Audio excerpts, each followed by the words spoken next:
Welcome to the Wow MD podcast, where in each episode you will get in 30 minutes or less valuable pearls about holistic wellness, anti-aging, hormone therapies, beauty trends, and other facts you should know about our medical healthcare system and your health that no one is telling you. My name is Dr. Mirala Chernayanu. I am a conventional board-certified OBGYN physician who, after the loss of my father due to a careless and uncaring medical team, decided to retrain and seek certification in anti-aging and restorative therapies. What I know, I am happy to share with you. Hello, listener.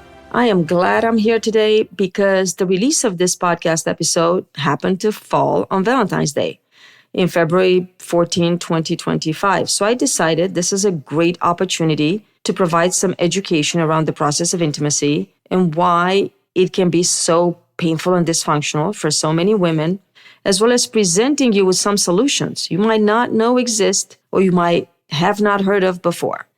Now, women suffer from very significant and a multitude of painful conditions that limit them or do not allow them to be intimate. They are not able to enjoy intimacy. And unfortunately, many of these women suffer in silence, meaning they just stopped asking for help. Some of them never ask for help, but that's very rare. Most women are very good about this and they ask for help. Unfortunately, they just don't get it. The husbands are aware, the partners are aware, they share this burden together. And sometimes because they believe as a couple, there is no solution available. Obviously, this is not helped at all by the fact that most doctors and also OBGYNs are not prepared to address painful intimacy promptly and effectively.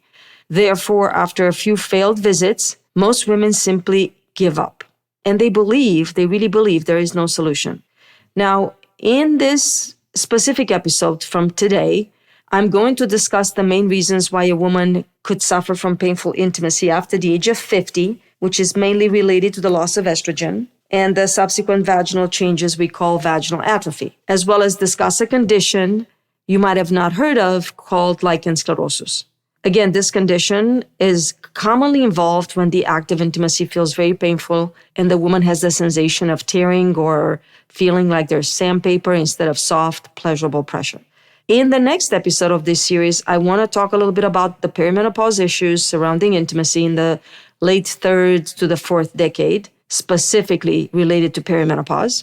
And in my third episode, I will address the cause of pain in younger women and why they suffer from issues like vulvodynia, vaginismus, endometriosis, but more importantly, what can we do about those issues? Because there is solution for every single one of these issues. I do want this podcast series to bring educational value to the point that women that have these kind of problems understand that there is significant help out there. They don't have to suffer in silence. We can restore intimacy. So before I get into the nitty-gritty of what kind of help there is available, it is important to know that the help that's available is highly different depending on the circumstances and the medical condition that is the root cause of the situation for the painful intimacy. Now, for women at menopause, which is what we're talking about today, is always very simple. It's an easy fix, even though most women are not aware of this, or if they are aware, they are afraid. Sexual dysfunction is a very big deal and affects many women after menopause because there's a significant percentage of women who suffer from estrogen deficiency, manifested as vaginal dryness and thinning of the skin of their delicate vaginal tissues, leading to the loss of elasticity, which can create tearing and bleeding during intercourse and painful sex. This is what we call vaginal atrophy in medical terms. So medically, this is vaginal atrophy, vaginal dryness, thinning, loss of elasticity. So what does vaginal atrophy mean? Well, trophic is a medical term for normal tissue, a tissue that is thick, elastic, and moist. Atrophy means a decline or a loss of all of these qualities. The skin becomes thin instead of thick.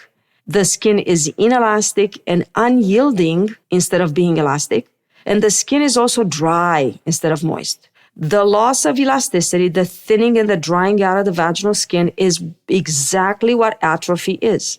And this happens not just down there to the delicate, soft, and moist tissues of our intimate parts. It also happens to our skin all throughout our body, including our face and neck skin.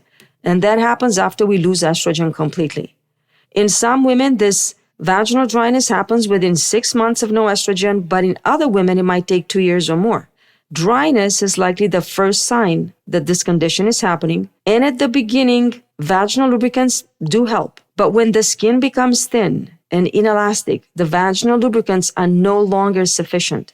And they will no longer be able to mask or alleviate what is happening to the skin. And by now, the act of intimacy becomes more and more painful to the point where women start avoiding it, maybe finding excuses instead of admitting there is a problem. And ultimately, they have nothing, no solution left other than confronting the partner with the truth. Now, many of the women who fit the picture I just described will greatly benefit from just a simple vaginal estrogen. This, you think, would be an easy fix. She has a problem, goes sees a doctor, the doctor examines her, gives her a little estrogen, things get better, husband never needs to know. Estrogen can be used as a vaginal cream or a vaginal insert. Now, the existence of vaginal cream, the existence of vaginal inserts called Vagifem, the existence of a little tiny pill called Imvexi is common knowledge to most doctors, regardless of their specialty. They're very easy to prescribe. Any physician's specialty, internal medicine, primary care, OBGYN, oncologists, should be able to help their patients with this simple solution. Fortunately, many do.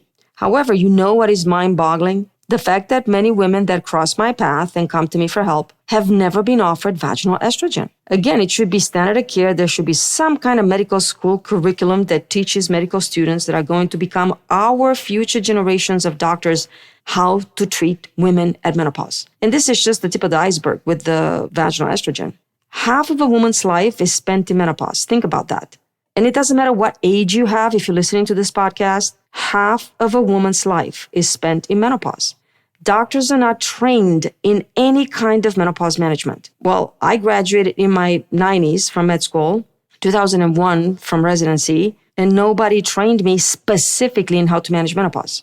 We are not prepared, and we lack the knowledge to treat women during menopause in a way that's going to improve quality of life. Now, here's the kicker. There are many symposiums, there are many courses available for training after you finished your school, after you finished your residency. Unfortunately, even though you've paid through the roof to get the training and get the license and get the specialty, unfortunately, you have to pay more for these courses. And that's probably not a big deal. We have money, we want to learn, but now you have to take time away from your practice and your family to do so, which is probably the main reason why some doctors just choose to stay in their lane and just practice what they know.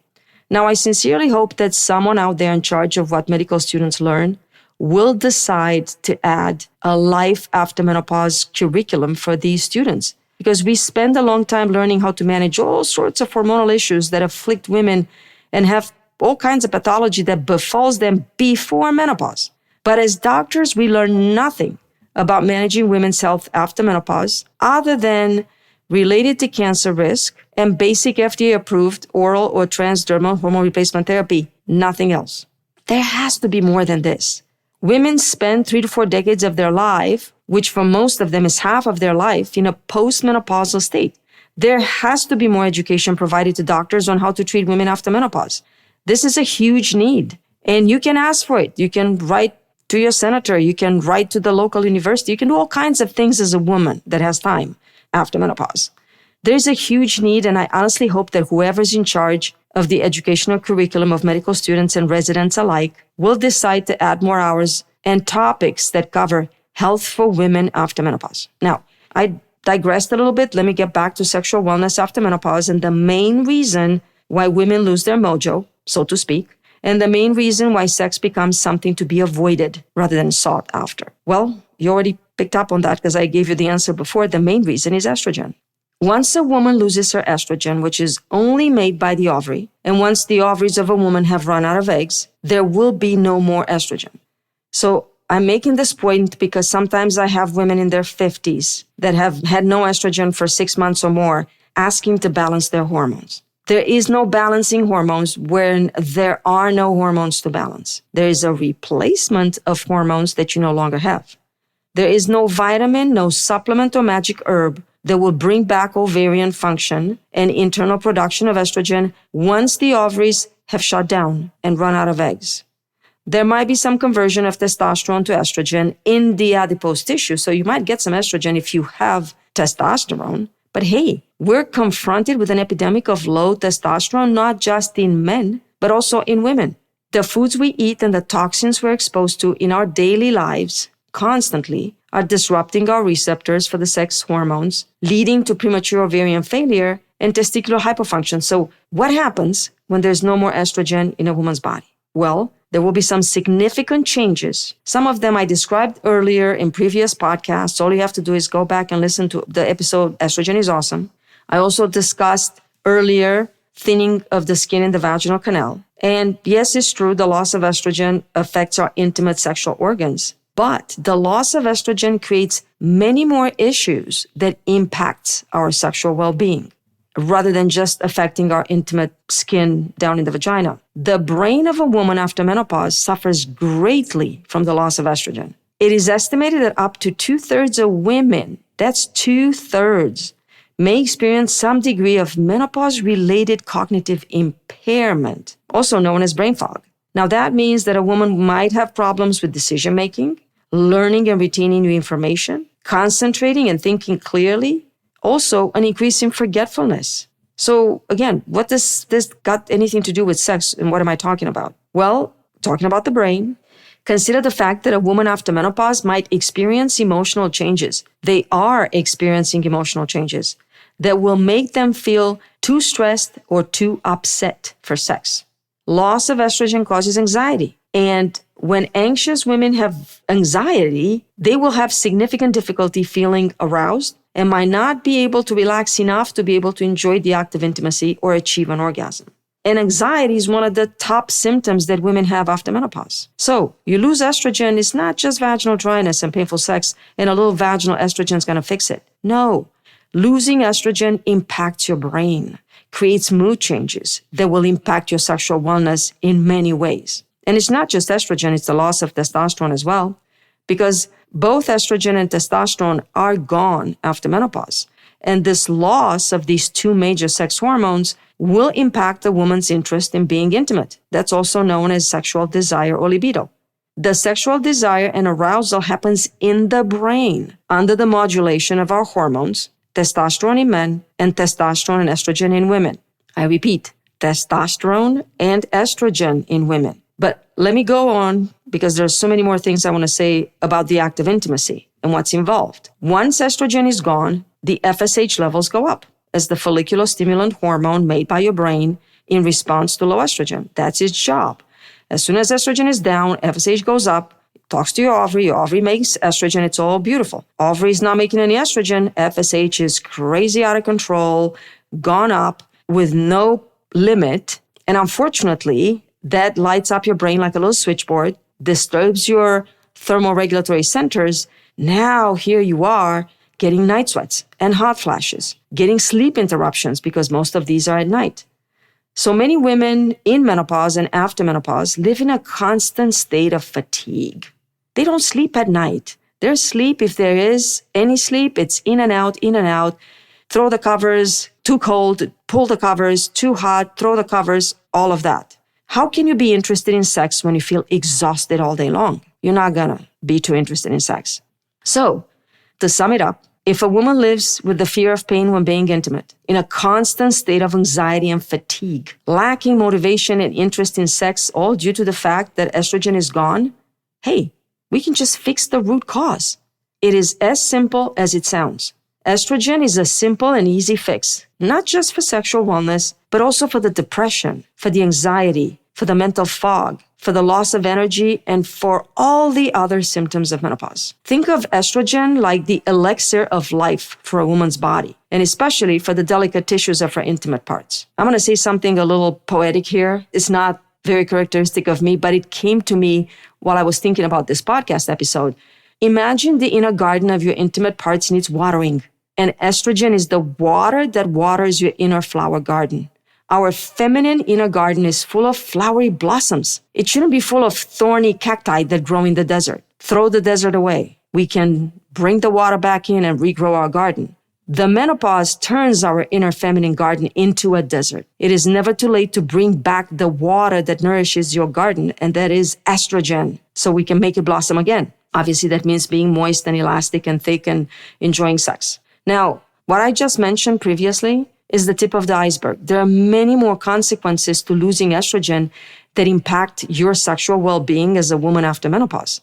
Think about the loss of muscle mass and stamina and endurance, which will make it more and more difficult to enjoy the act of intimacy. It takes some strength and stamina to be able to have sex. Imagine the loss of joint lubrication and arthritis could actually make sex impossible because of the loss of flexibility, and joint pain will get in the way. You just can't do it anymore.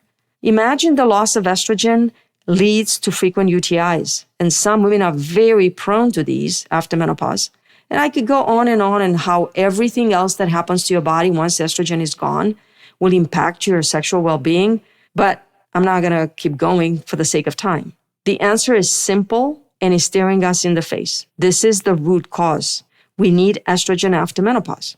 Now, maybe not all women need estrogen, but if you're a woman that suffers from everything I just told you, if you're one of the ones that is involved in feeling everything I just described, you need estrogen. So the question is, why don't all doctors help you get estrogen when you need it? Why don't all doctors know that there are many ways to replace estrogen in women, and they just start somewhere? Just give some kind of estrogen. Pick the one you like, pick the one you have most experience with, and start prescribing it.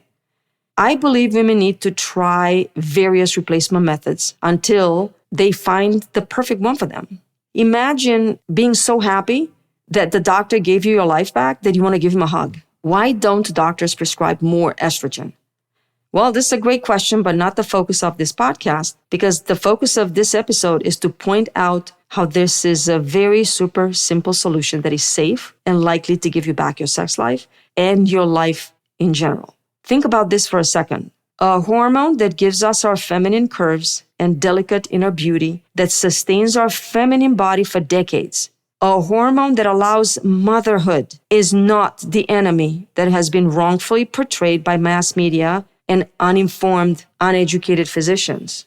And again, when I say uneducated, obviously it's not their fault that the physicians have not received education from the institutions that were meant to train them.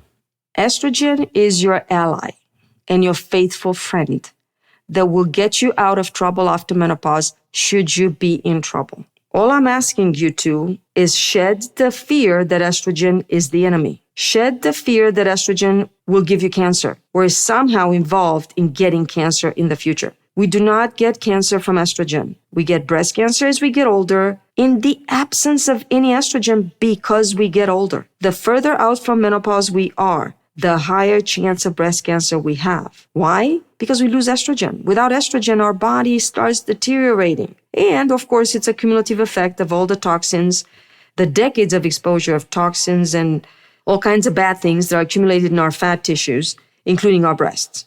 So coming back to the estrogen, the ally, the faithful friend, what if you're listening to this podcast and you have already tried estrogen, but it failed to help you? Well, in this case, if you have tried one or two types of estrogen delivery systems, does not mean you have tried them all. Do not give up on the idea of replacing estrogen if you have not replaced estrogen the right way. Now, what do I mean by that? Our body, especially the delicate tissues of our intimate parts, require constant estrogen exposure. Using a vaginal cream with a small amount of estrogen 2 times a week will not turn your desert into a blossoming garden full of flowers, into that moist, thick, elastic skin that we need. If you're using oral estrogen in the form of a pill, estradiol topical gel that you apply to the skin daily, maybe a bioidentical compounded cream with estrogen or an estrogen patch, you need to be aware that the availability of estrogen that gets delivered to your tissues is limited. I speak more about this in a previous episode, but to keep it short for the purposes of today's educational topic, this key issue that you need to be aware of is bioavailability. And this should be discussed and explained to a woman every time a physician or provider provides counseling on the hormone replacement therapy, because bioavailability is all that matters when you choose what will work best for you, especially if you have already used some of the therapies I mentioned before and it hasn't worked. It hasn't worked not because you're done with estrogen or you tried it all, you haven't exhausted all the possible means of introducing estrogen into the body in a way that will meaningfully restore that inner garden I was talking about. Keep in mind that the only hormone replacement therapy modality that provides estrogen in a delivery system that literally provides that water for your delicate tissues with estrogen 24 hours, 7 days a week for 2.5 to 3.5 months at a time is only pellet therapy. Small pellets for estrogen and a small pellet for testosterone are introduced under the skin, delivered with a large bore needle into the subcutaneous fat. And by the nature of being biodegradable, these pellets will release estrogen and testosterone in a very steady manner based on your heartbeat. It is the only method of delivery that we have available that releases hormones constantly based on an internal regulatory mechanism. There is nothing that's internal regulatory mechanism regulated in an oral pill. You have to take that pill orally. You have to put it in your mouth. The patch you have to apply to your skin, peel it off when it's done, put a new one in. The gel, you have to put it on, rub it on your arm or your belly every day. The pellets, once you insert it, you forget it. Your heart beats, and every heartbeat, there's blood flowing from your heart to the pellet, bringing in what the body needs for the immune system to break down the pellet. And it comes back to the heart with hormones, which will be distributed to all your tissues. Again, 24 hours a day, 7 days a week, 2.5 months to 3.5 months at a time. Your heart beats faster. The blood flow to the pellet will lick the pellet more, so to speak, just like licking a lollipop. You run, you do hot yoga, you feel very anxious. Your heart will beat faster. You will get a little bit more hormones. Otherwise, your heart beats at a steady pace of 70 to 80 beats per minute, and it will release and distribute estrogen and testosterone to all the tissues of your body, your brain, your heart, your joints, your muscles, your breasts, and your intimate parts, all the time, every heartbeat. Now you feel like the old you is back. Now you feel like your old self. Now you get your life and intimacy back. So before you give up on estrogen for painful sex or loss of sexual desire postmenopause, please give pellet therapy a try. If you've given pellet therapy a try and it's been 1 or 2 pellets and if they didn't work for you, maybe consider that not the right things were addressed and you need something else. And that's also a possibility. Now, I promised at the beginning of the episode, I'm going to talk a little bit about the autoimmune condition that women might have after menopause, which is very common and another reason for painful sex other than vaginal atrophy, and that is lichen sclerosus. Many women have suffered from this condition for years before they get diagnosed. The changes caused by this condition are very easy to spot once you know as a doctor what you're looking for. It starts with the symptoms. Most women talk about the feeling of sandpaper or feeling like ground glass. Some women avoid intercourse because they bleed afterwards from skin tears that happen during the process of intimacy. I know it sounds horrible, but it really does happen. Now, any woman that suffers from this condition might no longer be able to have an orgasm because unfortunately this autoimmune condition involves a process of scarring and sclerosing of the skin. And it will create what we call a hooding of the clitoris. That means the skin over the clitoris gets tighter and fuses over it, hiding it, completely isolating it from any kind of feeling. And if you don't know this, I'm sure every woman does know, but if you don't, the clitoris is the pleasure center of your intimate, delicate tissues down there. Without it, it's very hard to get interested in intimacy because it's very possible a woman might lose the ability to climax in these situations. Lichen sclerosus is not necessarily hard to treat, but what women fail to understand is that this is a chronic condition. As a physician, I can make the symptoms go away. I can improve it greatly. But you, the patient that has this condition, will have to keep up with the recommended treatments. Otherwise, the condition will continue to worsen to the point where it will take considerable time, effort, and money to reverse it. Conventional medicine has one thing to offer, and that is steroid therapy. Unfortunately, as the condition is chronic, steroids applied consistently and persistently will and can create a secondary side effect of thinning of the skin. The main problem in lichen sclerosus is the thinning of the skin to the point of tearing easily. So the steroids don't always help. They might actually worsen things. And some women, when they apply it, it hurts so much and it burns so much because the skin is so thin, they're unable to use it. You might also be told to use vaginal dilators. But how can you stretch something that's not stretchable? Once the tissues of the vaginal skin lose their elasticity due to this scarring, sclerosing, thinning process of the autoimmune condition, And on top of that, you're dealing with the loss of estrogen, which creates vaginal atrophy. Dilating the skin with vaginal dilators and stretching it could create pain. So that would lead to avoidance of doing the dilators, as well as there could be tearing and risk of infections and further scarring. Again, what do we need? I just told you, estrogen. This should be the first go-to for any physician who diagnoses this disease and has to tell a woman, lady, you have lichen sclerosus. And it's not just any estrogen. A topical estrogen 2 times a week inside the vaginal canal will do nothing for this condition. A little oral pill that delivers minimal estrogen for maximum 6 to 8 hours a day will do nothing for this condition. A low dose or a medium dose patch, unless it's a highest dose patch, will not help this condition. But what helps greatly and significantly to the point of making laser and dilators and PRP obsolete is the estrogen delivered from a pellet replacement therapy. You literally need to get back the hose and water the inner garden 24 hours a day, 7 days a week for months at a time, which allows the skin to thicken, to become elastic and moist, making the lichen sclerosus changes fade somewhere in the background and actually taking care and removing the problem of the painful sex. I did mention laser therapy is worth mentioning. It is awesome for lichen sclerosus. Again, lichen sclerosus, it's a scarring condition, so the laser works great on scars by the nature of remodeling the healing process of the tissues treated by the laser energy, allowing us, the medical providers that manipulate the laser, to contain the condition and improve the appearance and the functionality of the tissues affected by the condition. Mona Lisa Touch and Photona are 2 great laser technologies that can offer great improvement in the sexual well-being of all women afflicted by this condition.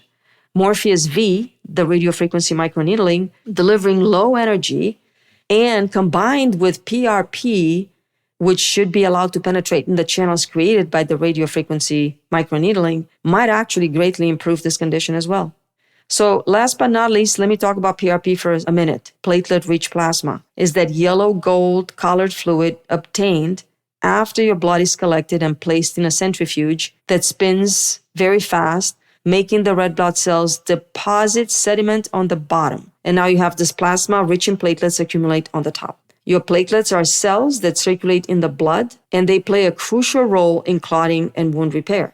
PRP can be injected in any area of an injury, a damaged area, a scar, a joint, a lesion that is not healing, etc. The skin at the entrance of the vaginal canal suffering from lichen sclerosus can be rejuvenated with PRP. PRP can be injected in the clitoris, the labia minora when they have shrunk, the posterior part of the vaginal canal at the bottom that is prone to tearing during sex, and it can also be injected in the G-spot.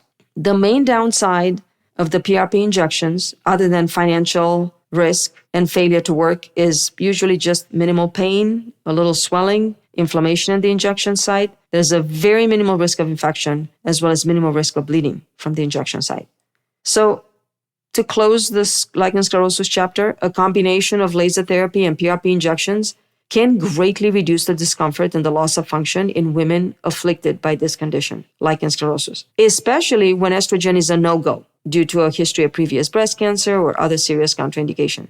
However, from my experience, very few of my patients that have this condition who chose pellet estrogen therapy have any need for other additional technology to control pain or sexual dysfunction. Estrogen does the job, and it does it well, and it does it beautifully, as long as it's delivered in a manner that will meaningfully, bioavailably be delivered consistently to your tissues. That's the key. So I close on this note, and this is what I want you to remember. If you take nothing from this episode other than this, I achieved my purpose. If you are a woman listening to this, please know that estrogen is your ally, not your enemy. Estrogen has nourished your body from the age of 12 until whenever menopause occurs. And throughout your life, you have had estrogen. You have taken it for granted. You did not bat an eyelid over why do I have so much estrogen. You never worried about risk of cancer when you were younger. You never worry about estrogen giving you cancer later. You don't worry about the risk of dying from a blood clot or whatever else scary story you hear that estrogen is causing. Estrogen has flooded your body for decades and helped you become the woman you have become your entire life. Once it's gone, your body will change, but your life doesn't have to change. As long as you understand and embrace the idea that estrogen can be that magic healer of menopause, and as long as you know that estrogen might heal all ailments related to aging after menopause, including giving you your sex life back and so much more. As long as you hear me loud and clear when I tell you that estrogen is awesome and no medicine or technology or peptide or vitamin or supplement or herb or activity or meditation or diet is going to come anywhere close to what estrogen could do for you after menopause. We'll continue next week with sexual wellness in perimenopause. Thank you for trusting me with your time, and thank you for listening to today's episode. If the content I provided wowed you, was helpful and valuable to either you or someone close to you, please do me a favor and leave me a review. I am very open and welcome any kind of feedback as well as suggestions on any content ideas, so please forward those suggestions to Jessica, my patient care coordinator, through our website, herabeautyandwellness.com. And I look forward to our time together next episode.